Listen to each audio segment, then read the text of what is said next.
ये आत्मा परमात्मा को युगों से खोज रही है। और हम पिछले इतिहास देखते हैं अपने ऋषि महर्षियों के, उन्होंने हजारों हजारों वर्ष तपस्याएं की, साधनाएं की, अनुष्ठान किए कि भगवान मिले कल्याण हो। लेकिन यदि उनका मार्ग ठीक होता तो वही मार्ग वो हमें बताया करते थे, तो हम सभी चले जाते और पृथ्वी खाली हो जाती। अब यहां शंका एक और उत्पन्न होती है कि भक्तजन श्रद्धालु कहते हैं कि यदि पृथ्वी खाली हो जाएगी तो यहां कौन रहेगा। तो ये बालक सोच होती है, एक बिल्कुल अबोध बच्चा ये बातें कर सकता है जिसको कुछ भी ज्ञान नहीं। अब ये कोई सुख का स्थान थोड़ा ही है, हर चीज का अभाव यहां पर, और सारा जीवन हम अपने इस पेट पोषण पर ही लगा देते हैं और बीच में ही मृत्यु हो जाती है। इतना गंदा स्थान यहाँ रहने की इच्छा हमारी क्यों बन रही है? क्योंकि हमें उस अन्य सुख में लोक का ज्ञान नहीं, और वहां जाने का कोई समाधान नहीं। अब जैसे चंद्रमा खाली पड़ा है, ऊपर के ग्रह ये सभी खाली पड़े हैं, तो एक पत्थर ये भी पड़ा रहेगा। हमने कौन सा ठेका ले रखा है यहीं पर गर्मी और सर्दी और भूख प्यास इन कैंसर से पीड़ित होकर मरने और जीने की? यह तो हमारी मजबूरी है।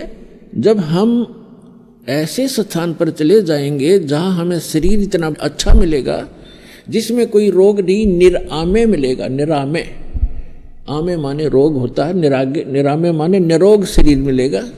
और ऐसा ही वहां दुनिया होगी आपकी, ऐसे आपका परिवार होगा जो कभी मृत्यु को प्राप्त नहीं होगा। और वहाँ एक ऐसा शिष्टाचार होगा, यहाँ तो कहते बहु सास ने गड़न लाग रही है या सास बहु से के सर हो रही है, रोज कोई ना कोई पंगा जी ने बना रहता है। जीव के हम ढीठ होकर जी रहे हैं, कोई विकल्प दिखाई नहीं दे रहा। तो हम ऐसे स्थान पर चले जाएंगे जहाँ कोई दुख नहीं, कोई वृद्ध अवस्था नहीं। अब कौन वृद्ध होना चाहता है, कौन रोगी होना चाहता है, और सभी हो रहे हैं। कौन मरना चाहता है, और सभी मर रहे हैं। तो ऐसे गंदे लोक में और फिर कोई ये कहे कि ये खाली हो जाएगा, ये तो जितना शीघ्र खाली हो उतना अच्छा। ये रहने का स्थान है, कहीं फ्लड आ रही है, मर गई दुनिया, कहीं पर भूकंप आ गया है, कहीं पर वैसे सूखाग्रस्त, कोई रोग से मर रहा है, कोई किसी तरह करा रहा है। तो ये तो एक बूचड़ खाना है ये पृथ्वी लोक, और ये स्वर्ग लोक यहाँ के, ये कोई स्थान ठीक नहीं है। तो परमात्मा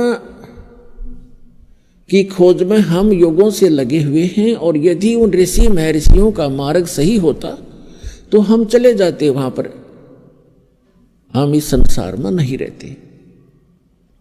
इसका कारण यही रहा कि हमारे सदग्रंथों का भी ज्ञान हमारे धर्मगुरुओं को नहीं था। वर्तमान के अंदर तो बिल्कुल ही बिजली गिर गई है, और विशेषकर इस हिंदू धर्म में तो कमाल कर दिया।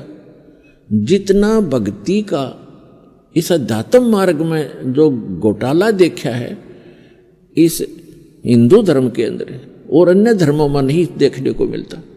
अन्य धर्मों के धर्मी जैसे कोई कुरान शरीफ का मानने वाला है, कम से कम कुरान शरीफ को आधार तो मान रहा है, और उसके अनुसार जैसा भी उनकी परंपरा वो एक ही तरह की भक्ति करे।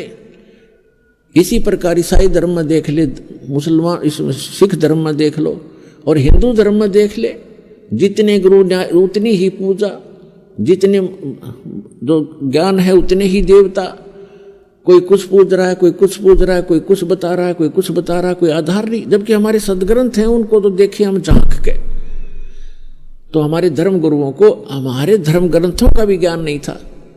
इस कारण से हमारे उन अनमोल रत्न, जो अनमोल खजाना हमारा हमारे घर में छुपा पड़ा था, ये हमारे धर्मगुरु उसको हमारे सामने रख नहीं सके, जिस कारण से हम गरीब से गरीब होते चले गए। हम आध्यात्मिक गरीब हो गए, निर्धन हो गए। कबीर साहब कहते हैं, कबीर सब जग निर्धना और धनवंता ना कोई, धनवंता सो जानिए जिस पर राम नाम धन होए। तो हमारे पास राम नाम धन नहीं रहा, जिस कारण से हम भिखारी बन गए।